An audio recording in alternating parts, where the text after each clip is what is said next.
Good morning, everybody. So first of all, I want to thank the organizer for organizing this very exciting event, and also Mandarin Opto-Medic for sponsoring this event, and of course all of you for showing up this early in the morning. And as Alan said, I'd like to talk a bit about Lenstar Myopia, our comprehensive myopia management solution for the next 10 to 13 minutes. Before then, Dr. Foo will show a bit the application of Lenstar Myopia in the clinic. So what is Lenstar Myopia? Now it works. So basically it's a two-part solution. First of all, we have the Lenstar biometer, which is very well known for its precision, for accurate measurements of axial length, the other measurements, pupillometry, keratometry, and it was originally developed for cataract surgery, but we used the exact same device for myopia management, but just with a data set tailored to myopia.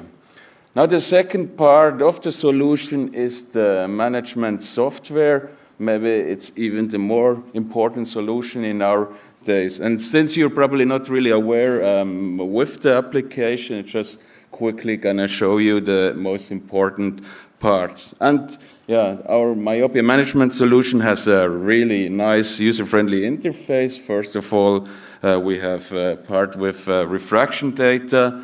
We have the biometry part where you find the axial length. You have pupillometry, keratometry, and other measurements. And finally, we also have an environment section where you can enter factors that influence or are associated with myopia. In the middle, you find the corresponding charts of this section, and on the right panel, you basically can add treatments on the fly or change display settings. But let's have a look at the different sections in detail, starting with refraction. Now, since Lenstar 900 is the optical biometer and not the refractor, that means that you have to enter the refraction data either manually, or you can also set up an interface with just a few steps in order to import the data. And something very unique we have in Lenstar Myopia are the predictive treatment curves. And these are actually powered by Myopia Care by Pascal Blaser and his team, and the algorithm was developed by Dr. Aller. And what they basically show is the expected progression of the spherical equivalence based on published efficiency in studies. So for example, here you can see the upper curve here, that's the untreated control, and below there are different curves for different atropine concentration, as well as the DIMS classes from Hoya. And in the options, you find a complete list of all these globally available treatment option. Here you can set the visibility by default, which one you want to show in the chart, but you can also add new treatment or modify existing one if, for example, there's new treatment or new data available, basically. So, and overall, this is a really nice communication tool because you can use it to explain parents the benefit of a treatment. You can show, look, if we don't do a treatment, it will very likely go in the direction of minus 7.5 diameters. If we use DIMS classes or so, it stays lower, it's around 4 diopters. So it's a really nice communication tool for parents. And now in the case of an ongoing treatment, you will just see the untreated curve and the current treatment. And this can basically be used just to monitor the treatment efficiency to see if it's going as expected or maybe if you need to adjust the treatment. Well, let's now come to the heart of the whole solution, the biometry part, which contains different gender and population-specific axial length reference curves. So we've implemented Tiedemann study curves for European kids and the Sanz-Diaz study for Asian population. And you basically have the option to either display the curves with a myopia probability or with percentiles. Now, very cool feature, a very neat feature of we have in the software is that you can add reference curves to your own. So, for example, some time ago, I came across this very nice study by Dr.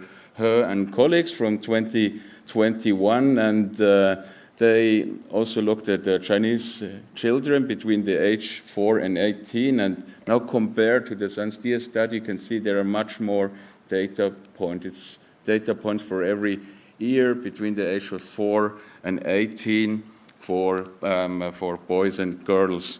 So, and in our software, you basically find this Excel-like interface, which is really easy to understand. And I just added the tables here. I set the colors of the percentiles, I set the line weight, etc. And this way, I was just able to import the curves from the study.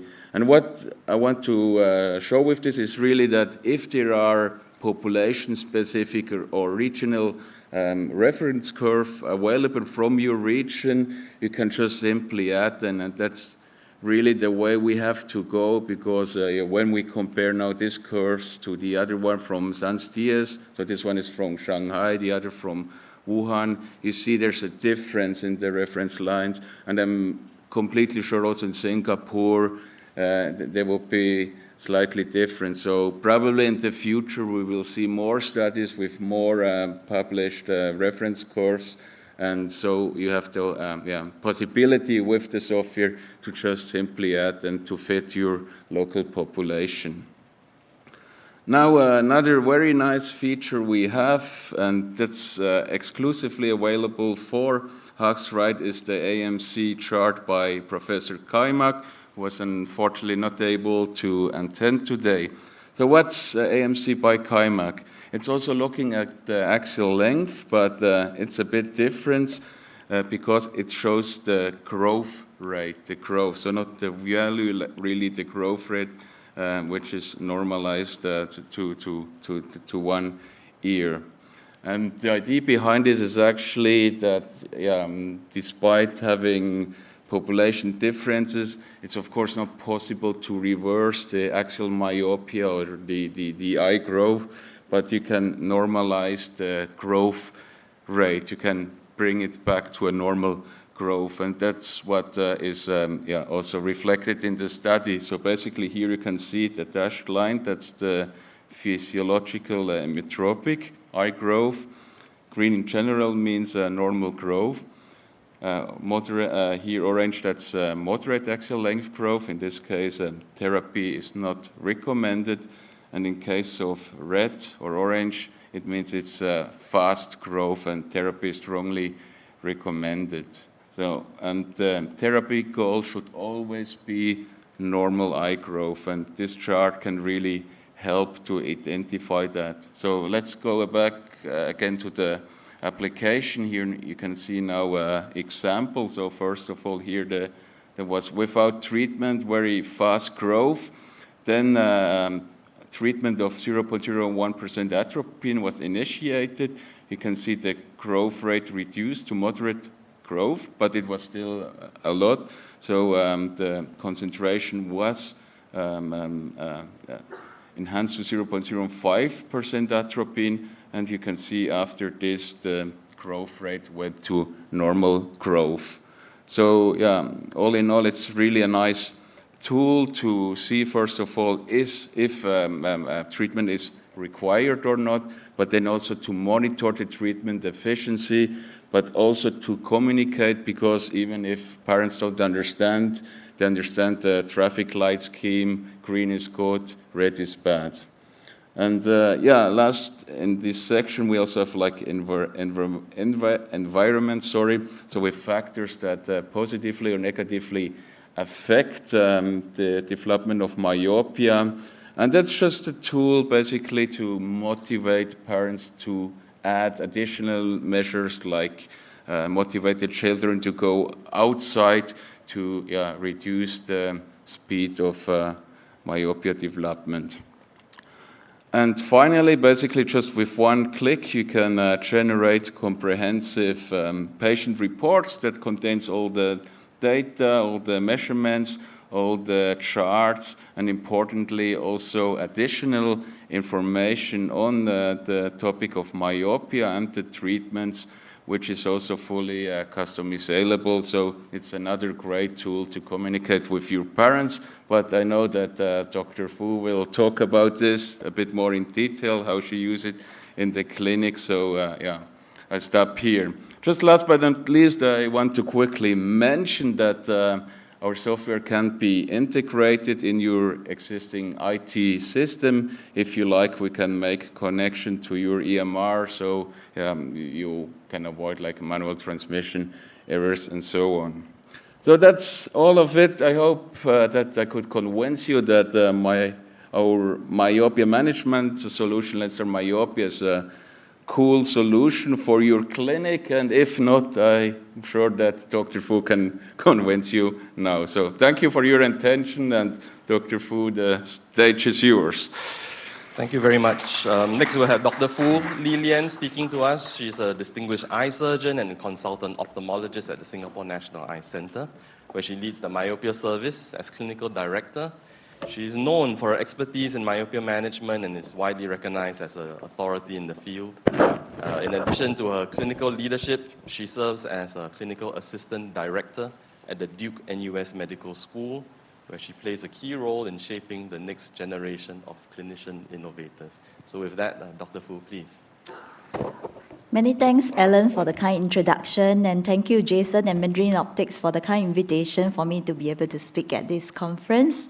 I also like to thank all the audience for coming so early with me to join me in this talk. Today, I'm going to talk about the topic on from science to chairside.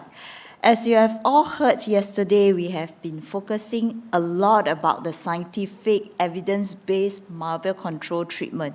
But how about the soft touch, the gentle art of myopia management that we need in clinic? Because myopia is not just about science alone.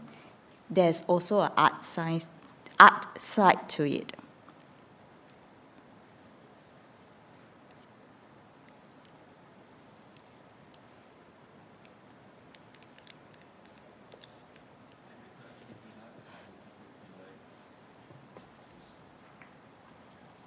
So these are my financial disclosure.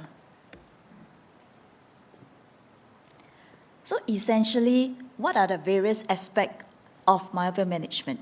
First, early interventions. We want to intervene early, and hence we have been talking about should we implement pre-myopia treatment even before they start developing myopia.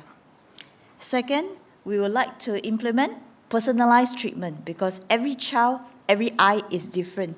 We need to titrate and have a flexible as well as a tailored mix and match approach. There's no one size that fits all in myopia management. Thirdly, we need to monitor because starting treatment is only one aspect of management. Just, go ahead, let's start atropine. But we need to monitor how do they progress and how do they respond to this particular treatment. Should we titrate accordingly? Or should we just continue with treatment? And lastly, titration. How do we titrate? Many will ask, at this point in time, should I carry on with the current treatment or should I escalate? And how do you decide on that?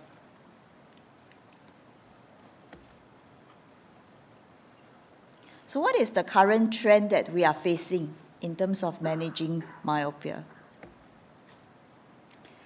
We need increasing level of sophistication. And I've divided here into what is the current trend and what exactly that we need. We need to have more overview, more engagement with both parents and their children. Co-management. It is not just about doctor alone. It is about co-managing with patient, as well as other eye care professionals, be it in the community or within the same institution. Coordination, we need to coordinate, for example, in terms of their treatment plans, managing their appointments, as well as how do we go about ensuring that they are compliant to the treatment. Portability in terms of data, so for example, those who are interested in research or those who are interested in about data sharing within the community, within the eye care professionals, this could be one of them. And finally, data hygiene. Data hygiene is particularly important for clean data if you want to do research. And what is the current trend? The trend we are facing is that we are more focused and more interested in the various aspects that we are looking at, as we discussed earlier slide. More awareness among both eye care professionals as well as in the community. Various treatment options, we have more and more innovative products that are coming out in the market, and advanced technology to help us bring this through in the entire myopia management ecosystem. So Lenstar, as David has alluded earlier, all right, there's iSuite myopia as well as age-matched myopia control framework. So we are currently using this device at SNEC Myopia Center. And I will explain to you why and what are the advantages of having this device in clinic. It utilizes the latest growth curve, both Asian as well as Caucasian data. So no matter where your patient is from, it is able to give you a comparative normalized data and allows you to make decision whether this patient or this child is progressing at the normal rate or give you advice how to titrate your treatment.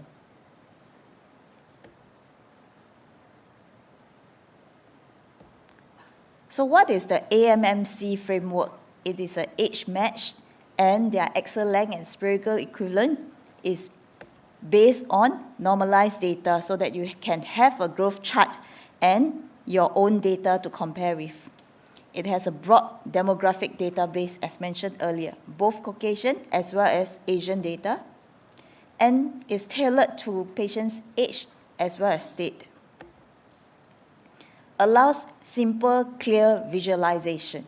And this is important because many a times in clinic, when I tell the parents that, oh, your child has axial length progression of 0.15 millimeters over the last 6 months, they look at me with a blank face because what does this number means to you, right? So it is difficult for them to comprehend, is 0.15 over 6 months good, or is 0.1 millimeters good? Or, doctor, tell me, what is a good number? With chart progression data that we can present in clinic, it is much clearer to explain to parents. They can comprehend better. And this will improve compliance because they can see the chart if the gradient is steep or if the gradient is flatter. So having this all-in-one into one device, compact device to be put in the clinic, it allows us to print reports and also customize the report. Basically, I've asked Alan from Mandarin, he has helped me customize. So we can put in SNEC logo as well as the various details, various charts that I need for my clinical practice because every practice is different. So having this graph, this chart, and this printout for patient, it facilitates patient education. This allows us to build awareness as well with the report right at hand showing the chart of progression as well as various education material at the end of the report. It is easy to understand because, as we always say, a picture speaks 1,000 words. No matter how much you say verbally, 0.25 progression, 0.3 millimeters progression, why not just show a picture, a graph, a pictorial representation in clinic? And that will do the trick. It can also cut down your clinical time, your chair time with patient, rather than explaining those numbers, writing down, and, just show them a photo of the graph.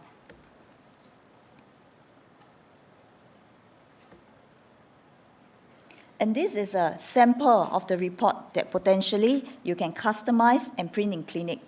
It shows both objective data, So for instance, you can see the axial length measurements because it measures axial length, it measures other biometry parameters that you can input. The graph showing the various progression in each eye. So I've asked them to also include the right and the left eye, as you can see, dark and the light blue chart, a legend below, according to your preference. And also, you can see the axial length progression chart, spherical equivalent progression chart, and the bottom one, that's the more colorful chart, is showing the rate of progression. So essentially, it's showing the gradient of the chart above that you have seen earlier. You can remove either chart you want, according to your preference. Like I said earlier, it is customizable according to your own clinical needs, according to your practice.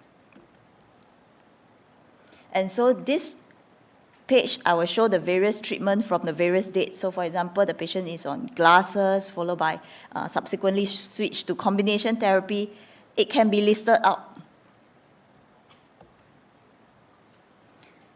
And at the end of the report that I hand over to patient, I will include patient information sheet with regards to whatever educational material that you think is appropriate. So it can be changed from time to time depending on the latest trends of myopia management. So having this device, these reports can improve parental understanding, build more awareness about various myopia control treatment, how is their child progression, improve compliance. And so, instead of a more paternalistic sort of myopia management care, parents, children can have a more autonomistic care in terms of myopia management.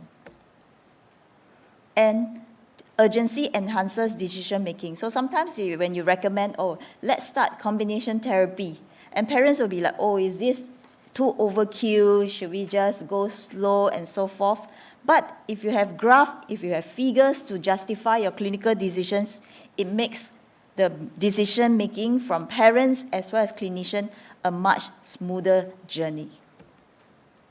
And as emphasized a lot, myopia is really about the art as well as the science. Science, we all know, evidence-based, but the art, we really need to have this patient-to-patient communication. If they understand, they are more aware about their child's progression, they are more likely to be compliant and more acceptance of the treatment that you are going to recommend. Myopia management is a multi-stakeholder approach. Parents, child, as well as eye care professional, we need to work together, hand in hand, in order to ensure that the treatment is success. We want the best for these children. So it will hence have greater conviction, and we are able to personalize treatment, having an individualized plan, knowing their growth curve, which areas that they are progressing on. If they are against another level of growth chart, we should consider up-titrating treatment. It is crucial for compliance. For example, contact lens hygiene. We need to implement the hours of glasses use, particularly with myopia control spectacle lenses, as well as atropine compliance. Also, those who are into research, having this device will ensure a clean data. We used to plot manually the various charts, really just use a plain piece of paper with a grid plot and show parents, but that is too much of a hassle and there's a lot of mistakes. And moreover, every time when the patient comes, we need to dig out that piece of paper in order to further carry on with the plotting of the graph. So with this, we have clean data. It's always available in the system, can be categorized, consistent, always reproducible, as well as compatible with various electronic medical records that you have in your clinic. So I'd like to thank everyone this morning for your kind attention. And if you have further questions, please feel free to scan the QR code and contact me. Thank you very much. Okay, so the context of this talk, I thought I would come in and just give my perspective. My name is Alan. I work for Mandarin Opto-Medic. I am a product specialist as well, and a lot of my work goes around doing training and education of doctors, clinicians, how to use the software, how to connect, how to print, how to do even mundane tasks like this. So day to day, I'm the interface of all the knowledge and all the science that you have, but really also it has to meet the needs of the optometrist on the ground talking to the parent, okay? And I thought it'd be interesting to give you an insider's journey through myopia management, because myself, I am a parent of 2 children. There we go. I'm a product specialist. I know this field so well. I have 2 daughters of my own. And I'm the eye guy, so my wife trusted me with this as my daughters develop myopia. For myself, I'm -5, my wife is -2.5. So being Chinese parents in Singapore with children, it's not a question of if, but it's a question of when, right? So ocular history, nothing of note. And my big takeaway is that, as Dr. Foo echoed as well, I mean, I'm echoing her sentiment that it is a therapy, it's not a quick fix. You do need buy-in. It's not a surgery where you perform and they go and they're cured. It's going to be a 6 months, 12 months, 2-year, 4-year kind of a journey. I think outside we have 8-year spectacle data, so it is a long journey, all right? So it needs buy-in, and education is the way.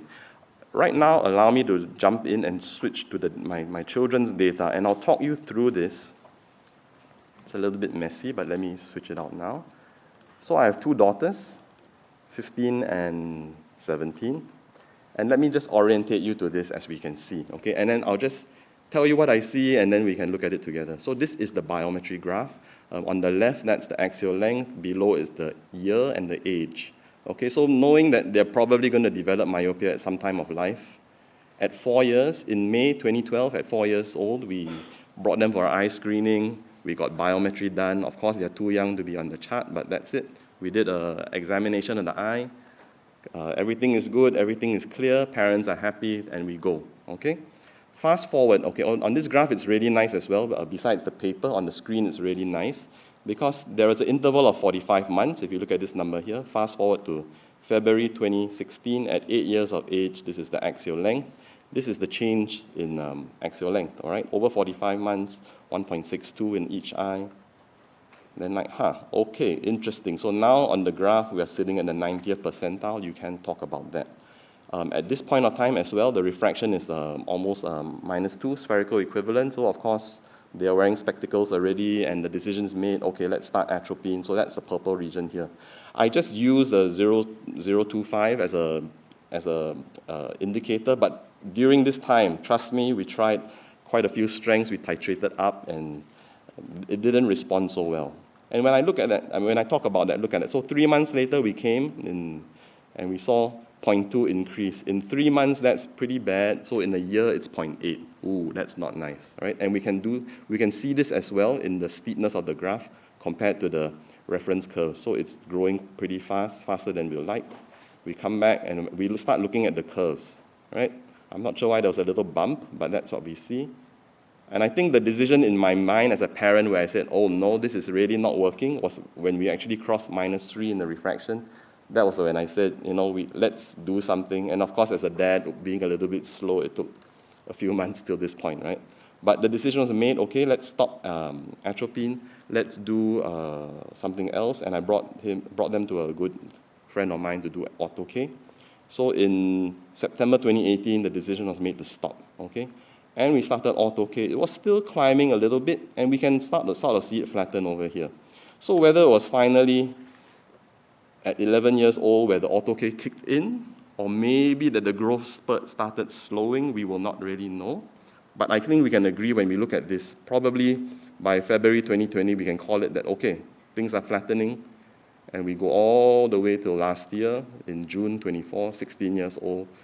Curves are following this. Mom is happy, dad is happy, clinician is happy, kids are happy. Are we okay with that?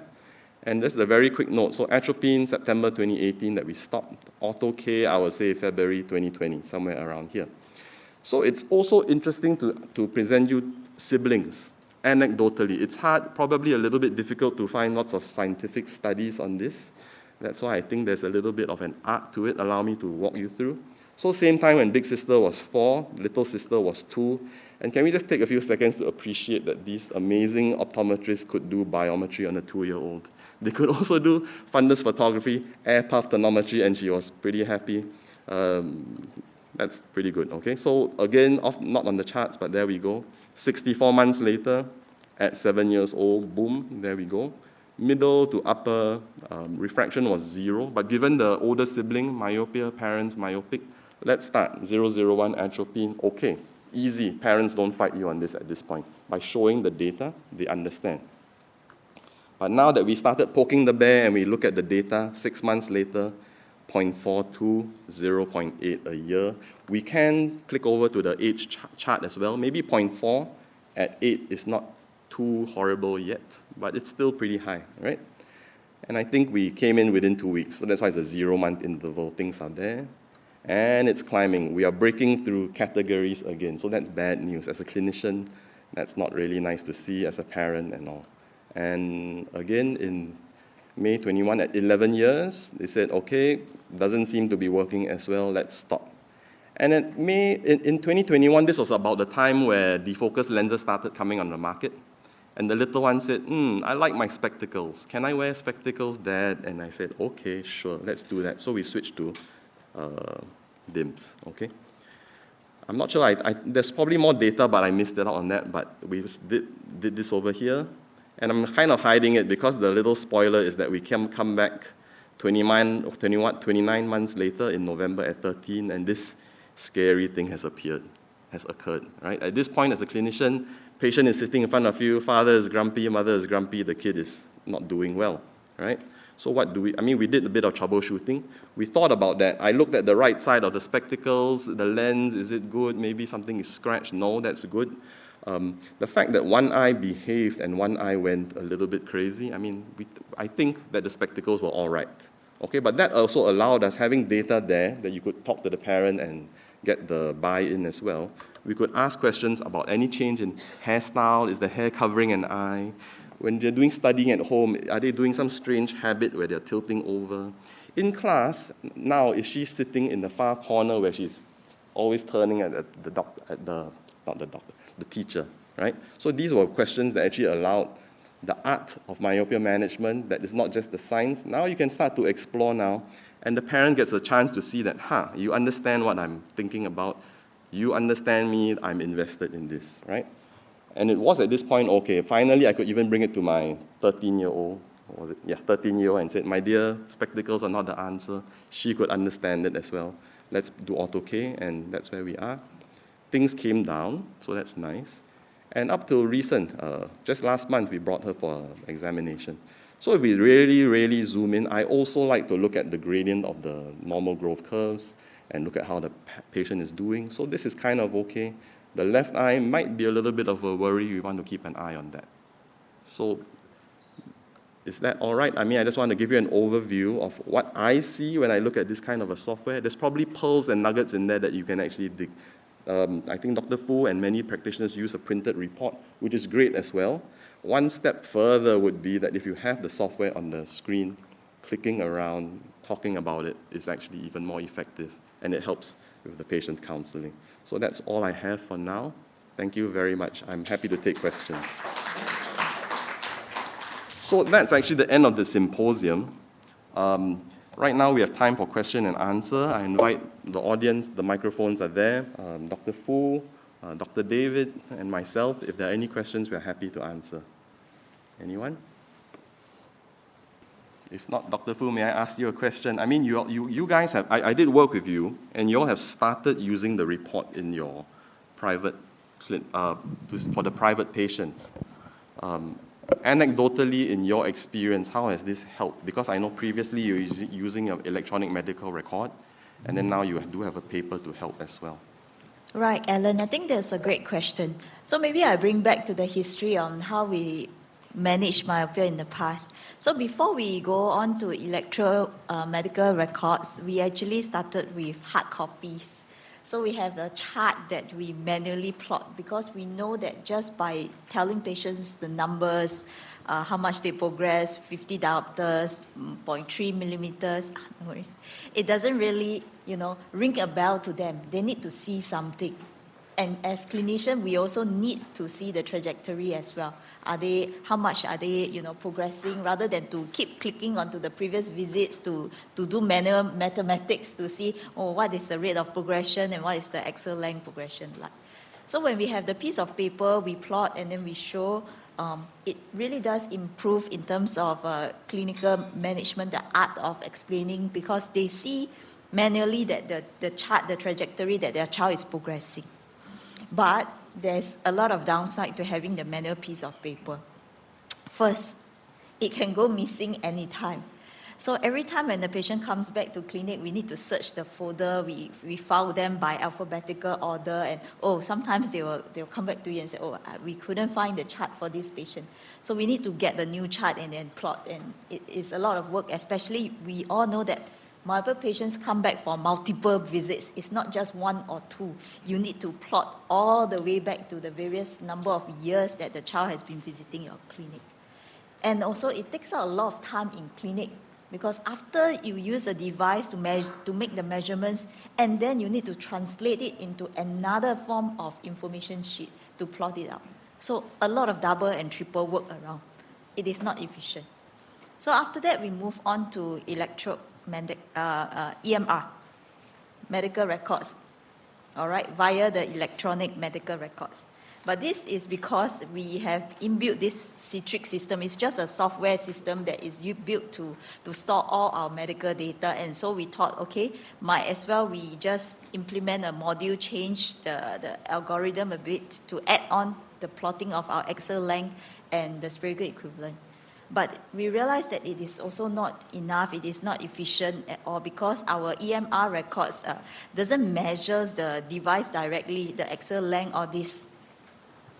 It needs to, still same, we need to measure from one device and manually key in, and there can be, transcription errors. The chart is also not ideal because we can't do a printout, and it is just a very rudimentary sort of appearance when we present to patients in clinic. And finally, we managed to now streamline our workflow. We changed to Lenstar machine.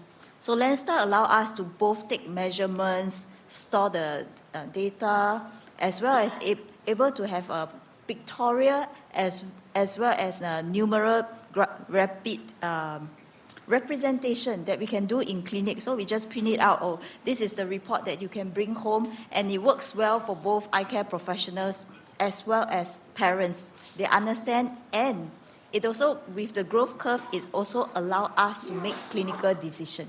Because at some point in time, we are at a crossroad. Should I recommend the patient to stay status quo with current treatment despite this amount of progression, or should I escalate treatment? So that kind of clinical decision, can be made when we look at the growth chart, whether they are crossing various percentile curves or their gradient is increasing steeply compared to before. So I hope that answers your questions, Alan. Thank you very much. Are there any more questions from the audience? We'll be happy to answer as well. If not, we thank you very much for your time. It's a nice early Saturday morning. I hope that from these talks, there is some valuable information and something that you can take away from that. I wish you all to have a good Saturday. Thank you very much.